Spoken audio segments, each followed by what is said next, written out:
What else? What else? Remember Big Snake? Hit her with the fuck that shit, I'm out. That's a good one, Golden. Fuck that shit, I'm out. Her last name was Beltagis as well, so I'm surprised he didn't clock it. Must be some serious Maho. No, that's top tier Maho, bro. That Genjutsu Maho is crazy. Oh, we have our first caller on the show. One of the mods, OG. Welcome, welcome, welcome.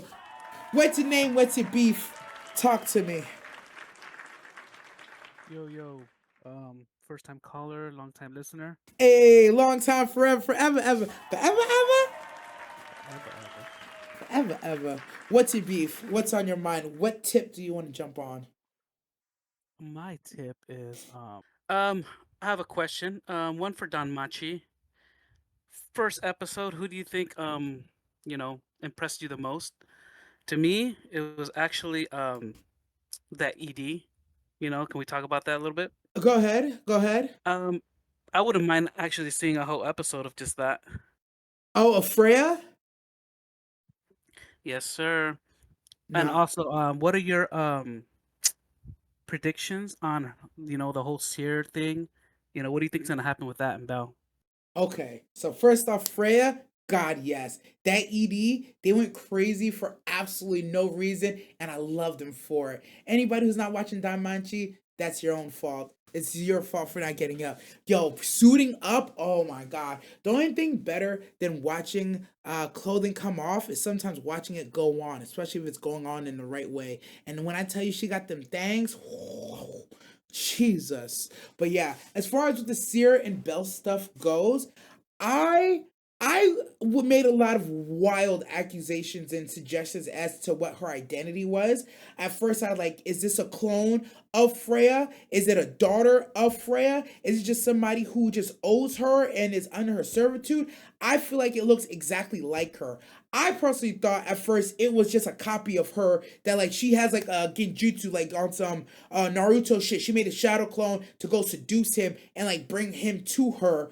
But I don't get that's the vibe. I get that this person, by all means, might have the ability to stand up to Freya to a certain extent. So I'm wondering what her lineage is, because you know, when most anime it always comes down to who's your mama, who's your daddy, and why are you so important all of a sudden. She seems like just a random server at this local tavern, but to even be able to make a bet with Freya like that, I feel like you have to have some weight behind you in your name. I just don't know what. As far as what's gonna happen with her and Belle, ain't gonna work, bro. Belle's for the streets. That poor, sweet, innocent virgin boy whose only sword or cave he's looking at is a sword in a sheath that's on his hip. He ain't gonna do shit with that. But I will say he does understand. He does understand attraction and that these shawties might like him and that he needs to tread carefully. But as far as executing, my man has no closing ability. I feel like he has no interest in knowing what that's like, feeling the inside of nobody's mouth or anything like that. So I think it's just gonna be a nice date. It's gonna be a good time together, but it's not gonna be what she thinks or what she wants it to be. Because the bet she made with Freya was pretty fucking insane. It's like if he never figures out, then you're good. But if he ever figures it out, you have to leave forever. It's like, but figure out what? And you have to know that in this city, nothing stays quiet forever. Everything always comes to like fruition. So I feel bad for Sierra because she's gonna end up in the "you're never gonna see him again" boat. Especially with cock blocking. I mean, best girl Hestia and Lily in the background. Yeah, they're not gonna let that fly. They've already started doing like their little background checks and stuff. They gonna figure out who she is, one way or another. And I feel like Hestia has already dropped some hint as to like there was sign of a ceasefire of some sorts. So I'm just to see what happens with that. I skipped Tower of God on purpose. I'm talking about that later. But yeah, Cool, cool, cool. My thoughts, last thoughts. question. Okay, Last okay, question. Well, actually, on that whole thing okay. with Freya and her being a clone or whatever, Yeah. I thought about that, and the only reason I thought Okay. about that is because Hestia has never seen her or met her. So Right? do you think if Hestia were to see her, would she give up some kind of I think goddess so. I type think so immediately. I think so aura? immediately. Without a doubt, exactly what you said is how I feel about it. I think I said it. I think I said it in the reaction, but I don't quite remember. But I feel like that's exactly part of the problem. I feel like the moment Hestia lays eyes on her, it's gonna be game over. He's like, I know who you are. What the hell are you doing here? Why did she send you? Or it's like, what are you doing here? I'm like, you? What do you mean by that? What do you mean by that? So it'll be interesting to see. My real shot in the dark, my true shot in the dark is that it is because I don't believe Freya has children, as far as I know, like direct biological children. So I would say she's a type to be so narcissistic and crazy that she'll legit make a clone of herself as a baby and at some point get bored with said baby and just be like, yeah, go do whatever. So that's why the Seer girl has like this goddess type aura if she does. That's my shot in the dark. That's what I think is really happening. But I feel like that's a That's complete shot. crazy. I feel like that's a crazy ass shot in the dark personally. But That's Freya's the type crazy. that would do something like that, like have a kid and intend to love it, and then be like, actually, I'm bored of this experiment, and just like go about their fucking day and just like stay the fuck out of my way.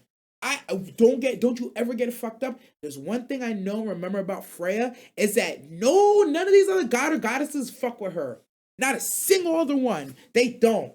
Well, they do, but they're more afraid of her than they are like, oh, we're friends with her. She's a terrifying person, fam. Terrifying person. That's actually a good theory. I honestly thought, I don't know if you said it or maybe Adorable said it, Mm-hmm. um, that it might be some kind of demigod, you know, which is Ooh. also on my mind. So Okay. I'm curious to see what's gonna happen with that. She could just be a demigod working under Freya. So Freya, because of the demigod status, Freya kind of has to respect a little bit. But at the same time, she's like, I'd still crush you on their foot. Mm. I like that. I'm not opposed to that only because one thing I remember from maybe like I want to say season 3, somebody said once Freya picks you, like you're hers and nobody else's. And if anybody else ever tries to get close, that's game blouses. That's why I thought it was so serious when that girl even dared approach Freya to ask for permission. I was like, girl, you dead. She gonna kill you. And then she didn't kill her, and I was like, oh, that's weird. That's real fucking weird to me, but I threw my hands All up. right, cool. All right, this last question, I'll take it off. All right, bet, I'll bet, jump bet. off. But what was your most hype moment this week from the shows you watched? So I'll just listen to that off. All right, man. Mm, Thank you for having me on. no problem. Thank you, Um, brother OG. Best girl eyes. Bye. He would. Most hype moments.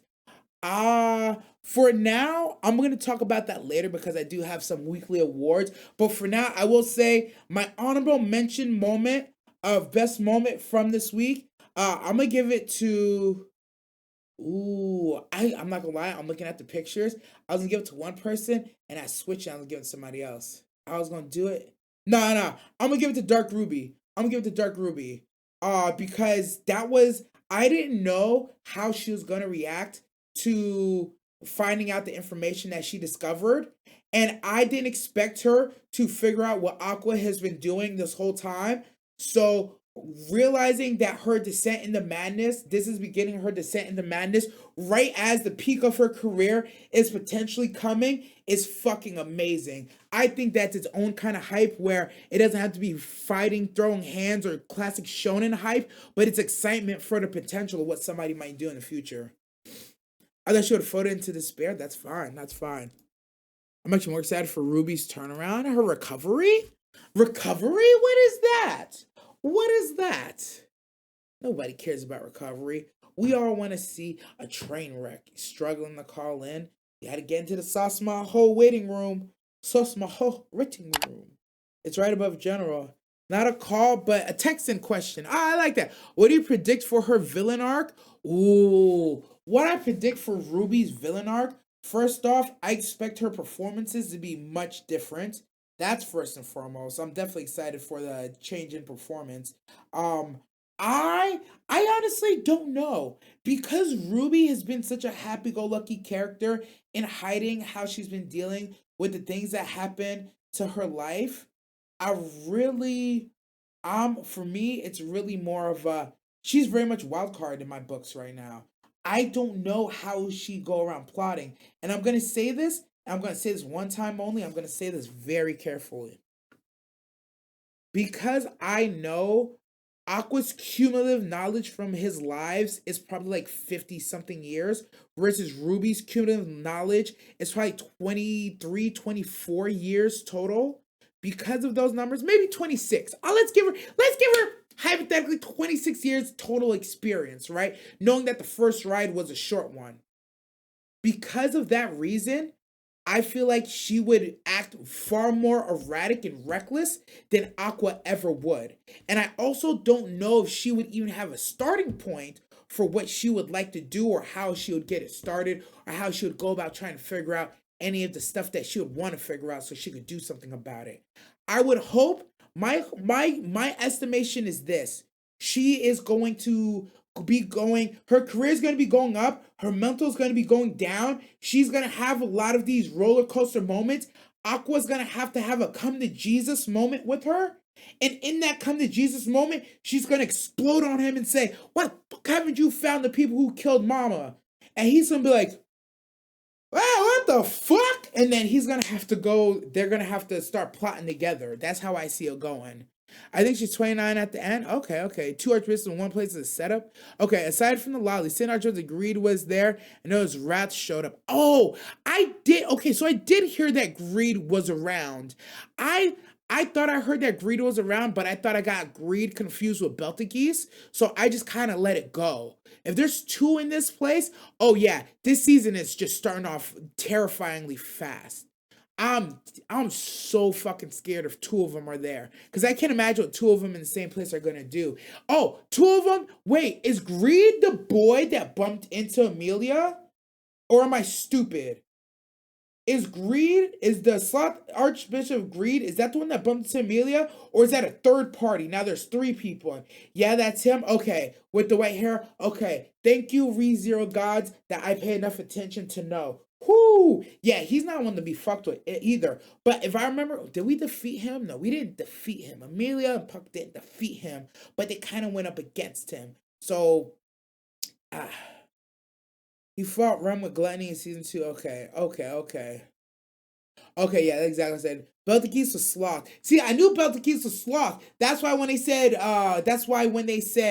agreed, I was like, I heard it and I was like, I'm gonna delete that information from my brain because I don't know what to do with it. But yeah. Okay, with that being said, we're gonna move into the next segment called announcements.